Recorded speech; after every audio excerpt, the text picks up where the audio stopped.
From Cali to Tally, it's time to wake up. WarChant.com is your ultimate Seminole sports source, and this is Wake Up War Chant. Now here's WarChant.com's Aslan Hudjavandi and Corey Clark.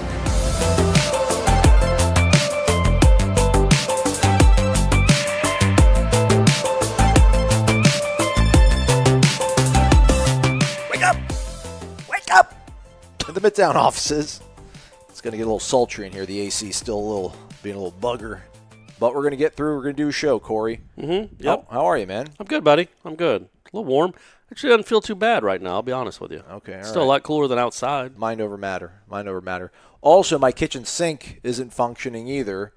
I told you about this at the Willie press conference. So just making pasta on Sunday night, and apparently one of the pots that I have has got those like a built-in colander almost, like the holes built in on the lid. So you just twist the lid and then You pronounce it colander, like Zoolander. Colander. I've always heard it colander, but I like colander better. Zoolander.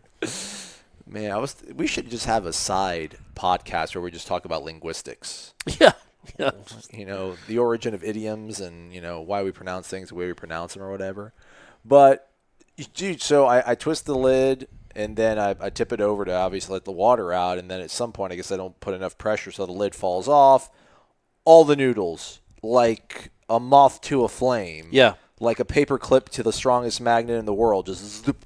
It's like because that's happened to everyone, where the spaghetti noodles have either fallen off a plate or gone down a sink, and it's like they're in a race. Yeah. It's like sperm. Like they're in a race to the egg.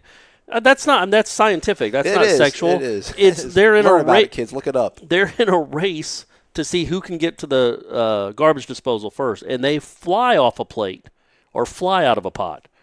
It's really. I guess because they're wet. Yeah, and they're hot. Yeah, and they're not sticking to anything. They're just racing off whatever surface you put them on. So I Google it, and apparently, like, there's a thing like the 5 things not to put down your garbage disposal, and spaghetti noodles are on that list.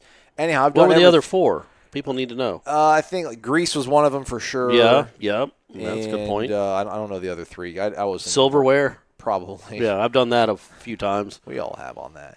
But, man, so I've done everything. I put Drano down it. I put baking soda and vinegar down it, bought a plunger, bought a snake, and, like, both sides are backing up. And when I hit the garbage disposal, it's just like it's like Old Faithful. It's like a geyser shooting out of both parts of the that's sink. Cool. But, anyhow, they're supposed to come on Tuesday. All right, good luck. We're all counting on you. We're all thinking about you. All right, enough of that. Everybody wants to talk about football, but I talked about that because that was, again, this is nothing against Willie. So relax. Like, I don't think no one's really gone at me in a few days, so I should probably relax myself. That's good. But, it's been a few days. Is it just there's nothing to glean? Glean, correct? Gleam in your eye. Glean. Gleam in your eye. Glean is to learn, yeah. Yeah. Futile. Yes. Futile. Yeah, right. But what did we learn? What did we learn at the press conference on Monday, Corey? Well, not a lot. There wasn't any real news. DeMarcus Christmas will play against Louisville, and maybe Landon Dickerson. He seemed pretty optimistic about that. I mean, I'm not running around on Sunday. I'm not counting on that. But even if it's not Louisville, maybe it's Miami. Like it seems like he could be ready to go in a couple weeks. I think that's about it. I will say that Gene asked him about. Gene screwed up the question because he said the wrong words, but he meant. Why did you only throw the ball 7 times in the second half? And once the right question was explained to him, Gene just misspoke. I don't even know why I brought that up. Sorry, Gene. I hope you're not listening. But once he got the question, he said, well, we're trying to establish the running game. And I think that, like we talked about on Monday's show, is that's what he has to do. That's what this offense is. That's what he knows it can be when it's successful, when it's running well. Is you have to be able to run the ball. And he knows that. I think that second half where they only threw it 7 times, I think really crystallized it. 5 or 6 were the ones that there were really probably 5 or 6 actual called passes. I think that was him saying to these guys, we might even lose this game if we screw this up. But we have to get that attitude where we're going to be able to run the ball. We have to. And more often than not, I think it's him communicating with that quarterback, trying to see if he can figure out what he's seeing. what to call, when to pull it out and throw it out wide, when to hand it off, when to keep it, all that stuff. And that was just more stuff to put on, more plays to put on film to see if this quarterback can start grasping things. I can appreciate that mentality, but do you really do that in the midst of a football game that's still hanging in the balance? You're trying to set some sort of, you're trying to make some sort of lesson. You're trying to you're going to die on a hill. Like we're going to run the ball, man. We got to instill that mindset right now, this time, right now. I think what he was assuming would happen is eventually something would bust out. Okay. Eventually, on one of those plays, Akers gets a 60 or 70-yard run, and then look, now we've run for 180 yards. We saw what we can do. We feel good about ourselves. We hit a huge play. It was blocked up perfectly. And it just never happened. But I think that was what he was trying to do, is give them some positive reinforcement. And, it got to be where it was just, it was purposeless because it just wasn't working. But I have to imagine that's what he was trying to do. And I think he even said that in the press conference on Monday is like, we're trying to bust one of those out of there. We're getting close. Or that's, I thought one of those would bust out, and they didn't. But you got to keep trying, man. Got to keep trying. He did say that he thinks the backs are trying too hard, pressing. Yeah. Some of our backs, he said. Some of our backs.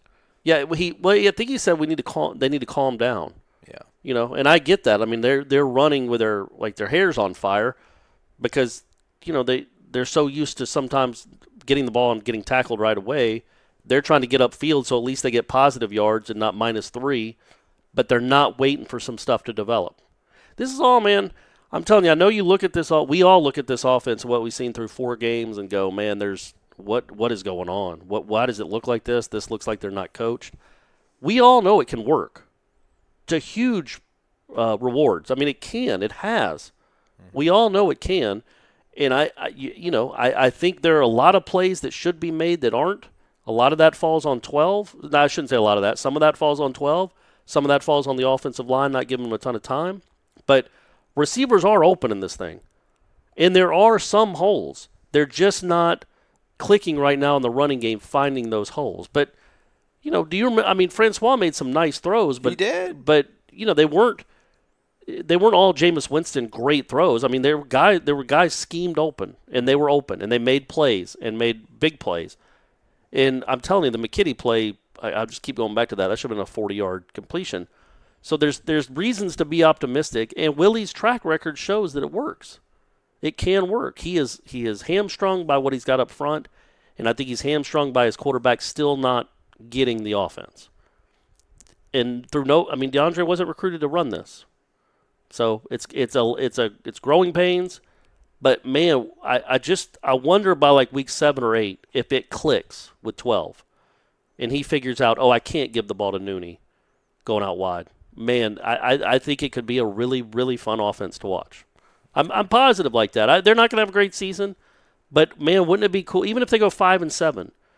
But like their last 3 games, it clicks, and they put up 500 yards and 40 points. And beating the Gators. Or maybe they lose 41-40 because Florida's a juggernaut too, apparently, with Felipe Franks. So, but at least you see that offense, and it's something to build on.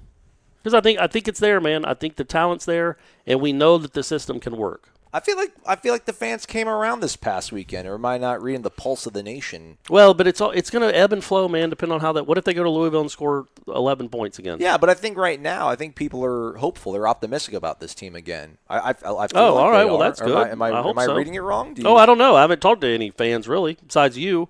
You didn't seem optimistic, but you didn't seem pessimistic either. I'm not optimistic about it. Well, you're not. You're kind of glass is a quarter full. Man. It's 95 degrees out. My AC doesn't work. Sink doesn't work.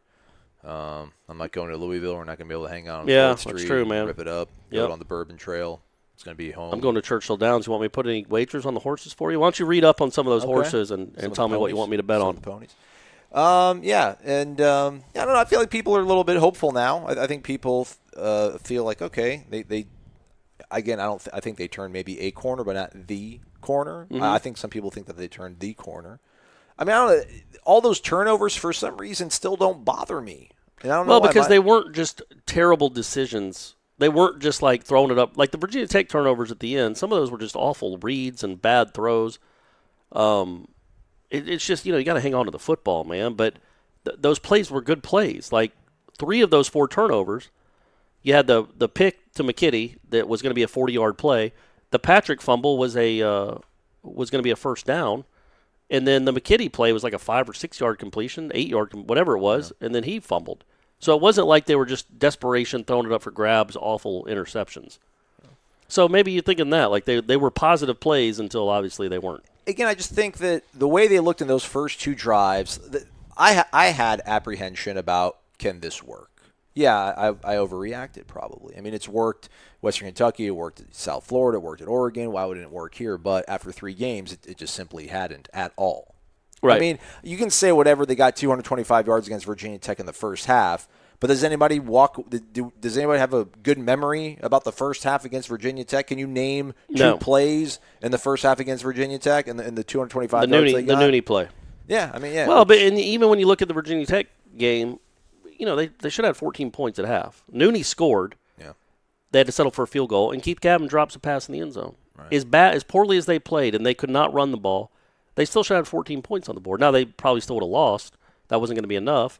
But then they also got down to the 10 after that big long run. There's been things to see.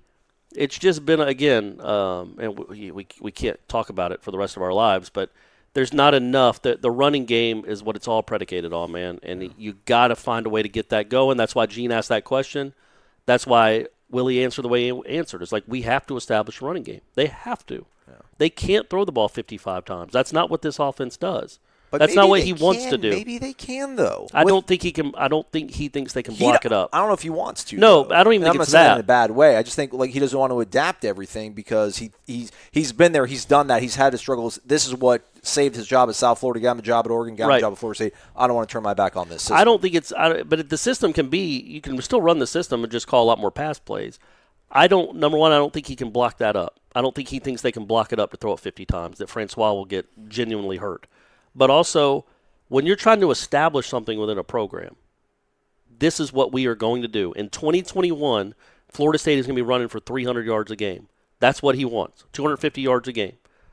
You can't 3 games into the season say we're just going to – I mean, you can. Yeah, I mean, and it might for short-term success, it might work. I do think Francois would have. I mean, I don't think he thinks his linemen can block it up real well against these types of defenses that they're about to start facing. But he's trying to establish something, man. There was something lost here, not lost. There was something that was never really had in the last 3 or 4 years about just a physical offensive line. Maulers, they don't have them. They don't have that mindset. They don't do it. And he's trying to make sure they realize, man, I will call a running play 55 times in a row if I have to. Block it. Learn it. Do it. Love it. DeAndre, pull it and keep it sometimes. Look, I don't want to besmirch the good name of Dalvin Cook. But, I mean, he set records behind what people would classify as bad offensive lines. And it wasn't like he ran to the boundary, stopped, would go all the way back to the field side, break 5 tackles, and then score. He would just run really fast around the end and then burst by people. Right. Or he would zip right through. They'd run a power inside game. He'd be able to get through the first level and just use his speed and a little bit of looseness to go by. So, I mean, holes were developed here. These guys, some of these guys were part of those offensive lines. What made Dalvin's, but there were holes there, and there are holes here. But Dalvin would turn a 9-yard gain into a 70-yard gain. Yeah. We're not even seeing 9-yard gains. This group ain't doing that. There have been a couple of times where Cam Akers just got tripped up too easily. He just frankly did. Yeah. And also Dalvin scores against Virginia Tech. Doesn't get run down at the 6 or whatever, and that's fine. It was a really nice run by Cam Akers. But Cam isn't Dalvin. And Dalvin was such a special dude, man, that he could make, let's just call him average, an average offensive line, which I think that's being kind, but average. He could make an average. He could run for 1,600 yards behind an average offensive line. Imagine him with the 13 offensive line. Yeah. Or even the 14 one. I mean, you got to see it. Yeah, remember what he did in the second half of the season? And he still was only getting against Louisville, I looked it up the other day. I think he had 7 carries in that Thursday night game for 88 yards and 2 touchdowns. What was it, the Miami game, his breakout? Or was it Syracuse? Yeah, I don't remember Syracuse is the one where he came in because Pender got hurt. Yeah. But even then, that wasn't the offensive line. They still had Irving at left tackle. Yeah. Once they moved Irving to center, right.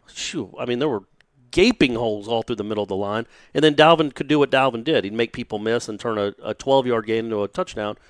He was just such a special dude, and these guys aren't that. That doesn't mean they're not good running backs. I think Cam Akers is a really good running back, or can be. He hasn't been this year. And our PFF grades say as much. He's not doing anything special. He hasn't, no. And I think you can't scheme every possible yard for your running backs. Oh, for sure. And Jimbo used to say that all the time. Like, some of that's God-given, man. You can't scheme every yard. Some of that is just give them an opening, and you got to make people miss in space. Cam's not doing a lot of that. Now, the problem, as I see it, is he doesn't get a lot of running starts. Yeah. He's having to make people miss in space a yard near the line of scrimmage, a yard one way or the other in relation to the line of scrimmage, not 8 yards downfield. That's the difference. And hopefully – you hope that something can change and he can start he'll get more opportunities through a hole to make people miss, not having to make people miss to even find a hole. So I wonder how much of that it's like maybe start putting in a wrinkle like the pistol just so he gets a little bit of forward momentum when he's getting the handoff. Yeah, all that, like we talked about, or let him do it himself at the quarterback level position. Or at what point do you maybe look at him and Jaquez and be like, all right, you're going. 25, you're going to get all the carries until this. I don't know. But I think Cam got 22 in that game the other day. But they're still coming in and out. It's like it's his drive and he doesn't do good, which I understand. Like, all right, you don't do good on a drive. Let's try something fresh for the next drive. But maybe you're at a point where it's just getting used to running behind this herky-jerky offensive line and just getting that rhythm instead of coming in and out. Bringing Anthony Grandin for 1 rep, pulling him out, bringing Jaquez back in. And then bringing, I don't know. I mean, I just hope he continues, and there's no reason to think that he won't because, actually, I don't know. I mean, did they really do anything all that different schematically? They did anything different operationally against Northern Illinois. Saving it, baby. They're saving it for the Cardinals. Yeah, I wonder if he's still going to be out there when we see practice later. I wonder if he'll still be hands-on with the offensive line again. You would hope, man. Did they prove enough to not be? Well, I don't know. Let's talk about that and some passing stats. Talk about that next on Wake Up War Chant. You're listening to Wake Up War Chant, low-carb beer for the Seminole soul. Back to Aslan and Corey.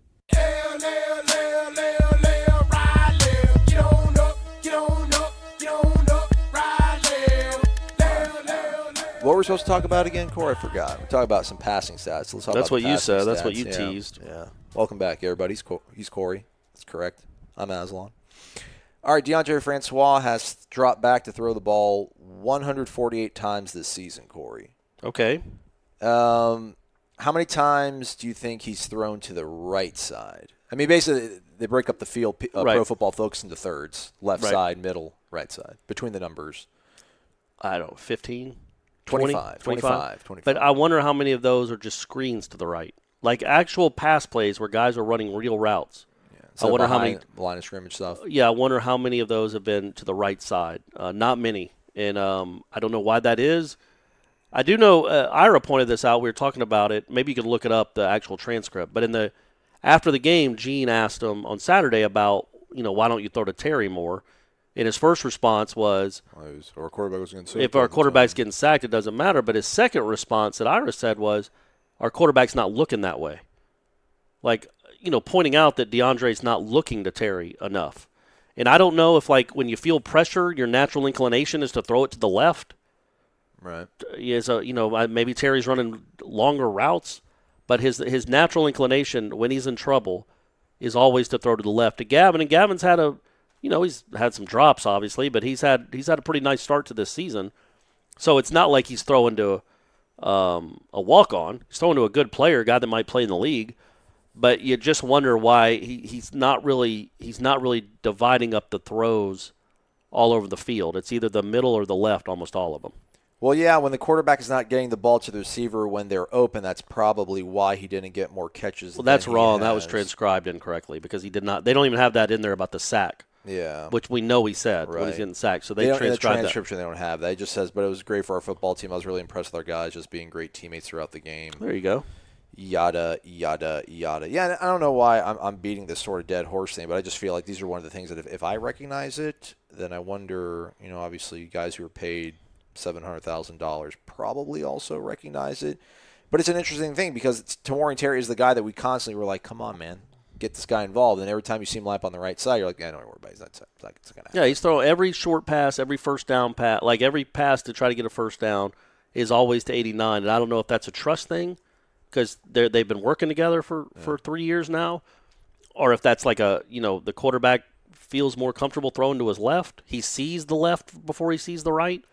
Whatever it may be, maybe they're rolling people over to Terry's side. It doesn't seem like that, but maybe they're doing that. But they did again in the Samford game. They did and Will even talked about it, and Walt Bell talked about it too. Just how valuable he is off the ball. Yeah, but no, against Northern Illinois, there were so many times where it was like, man, he is ISO'd 1-on-1. We're in the red zone. Just put it up for the guy. Put it up for old boy. Yeah, and we're like, That was another play, and we'll get off the offense again, but there was a play, I think, in the second quarter where I think Nooney was on the right side with Terry, and then Nooney went in motion, and the corner went with him. And it was straight up one-on-one. Mm-hmm. There was not a safety help. The cornerback was 10 yards off of Terry. They're showing man, obviously. He was the only person on that side of the field. And I think Francois either handed it off or kept it. But it was like a 1, 2, 3-yard game, whatever it was. And I'm like, what? If you set Nooney in motion to see if they were going to be in man, and they are in man, why isn't it an automatic, okay, we've got 15 against the Northern Illinois cornerback.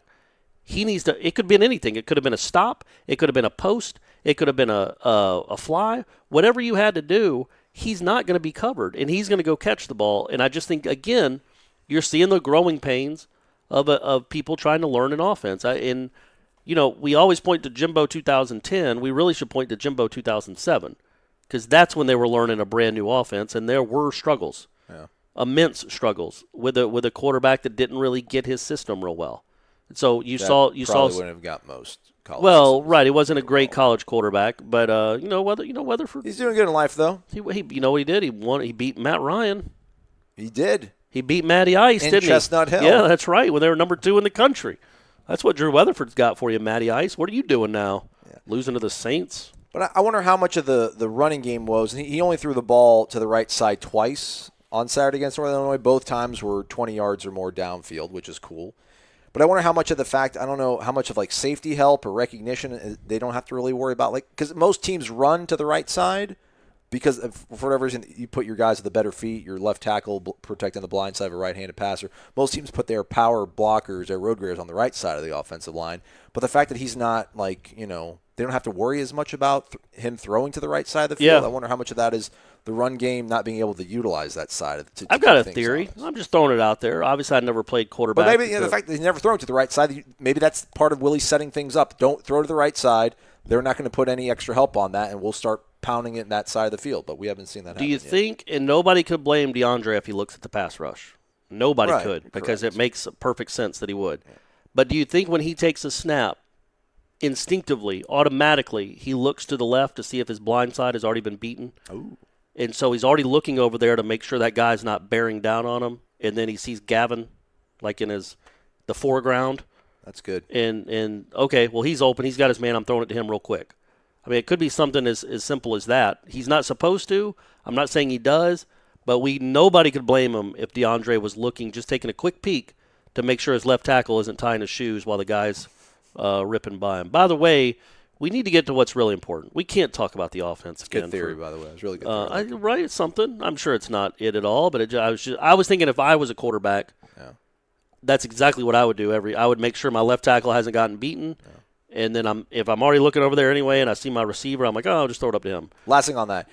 10 of his attempts to the right side were all in the Virginia Tech game. So 10 of the 25 were in week 1. So. Oh, all right. Well, it's just weird. Anyhow. So we saw that they're going to have new uniforms for the Louisville game. Did you see this? No, I did not. What are they wearing? White tops, garnet bottoms? The best. White tops, garnet bottoms. Best jersey in all of sports? Garnet helmet. I mean, we just what? Okay. I mean, so again, like metallic garnet helmet or the helmet they wore in the blackout game. Just the gross garnet helmet. I hate that helmet. I'm watching it right now. Looking at the FSU football Twitter account. Week 5. Oh, they do this whole. Yeah, man. So, and here's what happens with this kind of stuff, man. We all know it's not a big deal. We say that. We get it. You're probably listening to this thinking that's not a big deal. Who cares? I literally think that's the same helmet they wore in the blackout game. It's because it's got the – yeah. Actually, I don't know because that fades the back if it's black and fades the garnet, I think. So. But it's just not. But I guess what the concern you might have – we're concerned about this? I just don't, from a fashion perspective. I don't care about the fashion. But, again, are you letting your players – decide what they get to wear on game days? Yeah, he is. He told us as much. And have they earned the right to go against 40 years or whatever, 35 years, 40 years of tradition, to just start switching it up on the reg? I do what I want. It's my hot body. Yeah, man, you got to give him some ownership, right? But, I guess my counter to that would be, well, man, fans have some ownership here too, and they really like their colors.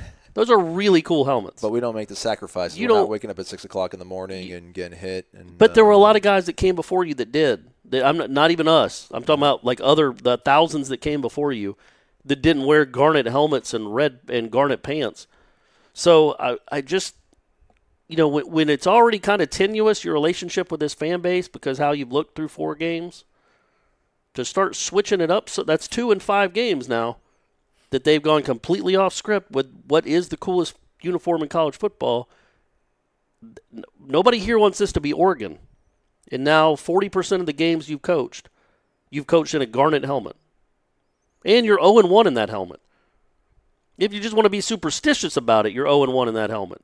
Gosh. Those helmets suck. The garnet pants, though, man. The garnet pants. I love that look. The white top is so I love that look. Didn't they screw it up with the helmet? Yeah. So, anyway, again, it's not a big deal. I hope people listen to this don't think I think it's a big deal. Oh, they're so triggered right now. Corey, you can't do all that. You can't go all in on this and but start I'm saying is if you can understand how that could be a fan's point of view. It's like, hey, man. He doesn't care, man. But the fans care, and some fans care, and they're like, man, maybe. I don't like it. I'm not going to get that upset, but I don't like it. Is, and it's the same stinking helmet as I turn this and show it to you. It is the same helmet they wore in the blackout. It's black and fades up to. I mean, just you can't really call it a fade. It's almost like this, like a line of demarcation. It's like, oh, we're going to go to garnet from black on this. So I think there's a fine line between letting your players get to have fun, decide what they want to wear, and then also respecting the people and the fans and everybody else that came before you that kind of like that helmet. It's a cool helmet. It's an identifiable helmet. It is an awesome brand. You don't want to Oregon it up too much.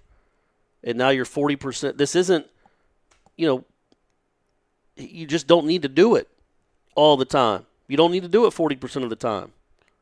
Especially when you're 2-2 and your offense for 3 weeks looked like it didn't practice. Maybe it was a bargaining chip. You guys come out here and practice hard, get this. You guys put a dub over Northern Illinois. You get to wear this nonsensical helmets again. I mean, that's not nonsense. I mean, it makes some sense. It's garnet.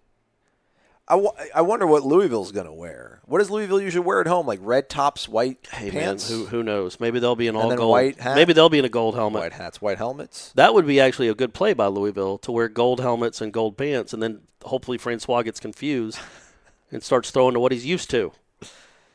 Yeah, that's what are you gonna do, man? That's I don't. Yeah. So I haven't really made up my mind on it. And again, I promise I don't care. It's fine. It's not a big deal. I just, there's a line there between letting them do what they want, getting to pick crazy uniform combinations, and keeping with the tradition and brand that this thing has been built over for 40 years. And when you're trying to get fans to buy in and you lay a golden egg, a garnet poop egg on Monday night on the first game of the year, and then 3 weeks later, after you still haven't done a whole lot, you're going right back to letting the guys pick crazy Oregon-type uniforms.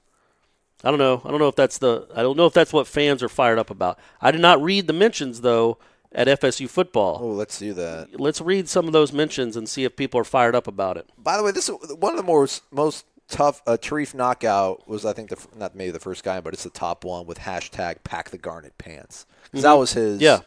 That was his. I like the garnet pants, man. I do. Yeah. I like those helmets, the gold helmets better, though. 4 crying emojis, a Ron Paul "It's Happening" gif, some guy named That Guy, That Helmet Blows, Another guy I prefer the gold lids. Mm-hmm. Should have went with gold lids. Another guy, favorite unis. Gold helmet, though. Yep. Get a new offensive line. # do something. Oh, man, fantastic. So it wasn't met with overwhelming positivity. No. And that was kind of my point. I don't think this kind of stuff right now in this Climate? Special space and time of the Taggart era at Florida State is not going to be met with a lot of positivity. 2 years from now, if they've won 14 games in a row, again, they can come out in ball caps. They don't even have to wear helmets, or they can wear the old leather helmets from the 1930s. That's what we need to do. Something. Wear the Lee Corso uniforms. Everybody will let you do whatever you want. But right now, people are going to kind of like, oh, really? We're doing new uniforms again? This group of winners that's 8-8 in their last 16 games, they're going to decide to go against tradition and wear these awful-looking helmets? As the kids say, low-key, Corey, you know what is low-key one of the more unenviable jobs right now? And you would think that this would be a great job. Like, maybe even Aslan would want to transition to this after his time at War Chant. Rolling through if he gets thrown out of town. Operating unless you're operating maybe Alabama. The social media? The social media thing. Because when your team loses, people want no part of anything. And your job, working for whether it's a college team, a high school team, or a pro team, is to continue to polish the turd no matter what happens. Right. So the Chargers tweet out, Derwin James, first defensive back to record a pick and at least 2 sacks in his first 3 career games. First guy to do that since 1987. And then the replies, and then figures out how to go out the half-yard line, and it turns into 6. Who runs your social? God. Oh, my gosh, everything. They just get absolutely roasted, man.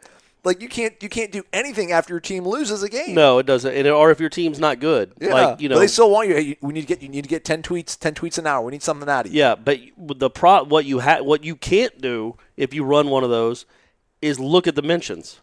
Right. Tweet what you want to tweet, and then go get a snack or go to the gym. Just do not look at the notifications because it's not personal. They're not attacking you, the Twitter person. Right. They're just attacking what they see every Saturday, or in the Chargers case every Sunday, and it would be soul-sucking. What's funny is Tim Linnefelt, the guy we mentioned on the show, he writes for Seminoles.com. He's an insider. I mean, that's a PR-type job. Oh, yeah. But he writes real stories. Mm-hmm. But he's never going to criticize Florida State, obviously. But he writes real stories. Did he go after Jimbo at all towards the end? No, of course not. But we didn't know Jimbo was leaving, so you can't start imagine the Seminoles.com guy ripping Jimbo. But he'll even write something, like even a tweet like, and then Francois intercepted. Northern Illinois takes over at the 21. Why does Willie Taggart suck so bad? They're all just tweeting their anger at Tim. And he becomes the conduit for the fans to voice their displeasure. Yeah, but they're not like, you're stupid, delete your account. Like, these people are just coming at the person, like, who's running the social account for this? You guys lost. Like, knock it off. Surprised you clowns have the rocks to post this from some guy tweeted to the Chargers account. Yeah, I mean, they're going at you. Like, yeah, I understand if you're Tim and you're like, Florida State, turns it over on the first possession coming out of the half. People are like, this is terrible. They're not playing disciplined football. But they're not like, you're an idiot. I don't care about that sort of stuff. Yeah, but even if Tim tweeted out, like, that Cam Akers 70-yard run is the longest run by a person not named Dalvin Cook in 12 years. Yeah. And then even if that's a positive stat, right, or something, positive tweet, right. And then the reactions would all be completely negative and or most of them would be completely negative and over top. Oh, man, we should do like a whole segment doing this, but we won't. Should we talk about the defense? Let's do like a brief just to maybe bounce it out. Yeah. Really quick. All right, we'll be right back. It's Wake Up War Chant.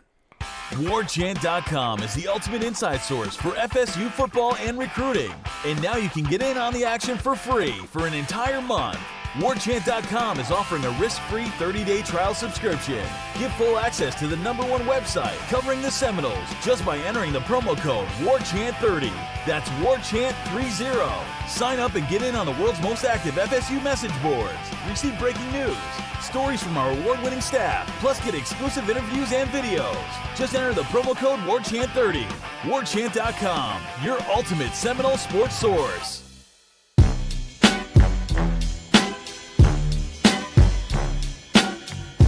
My fault, Corey. I don't even know why. I don't even know.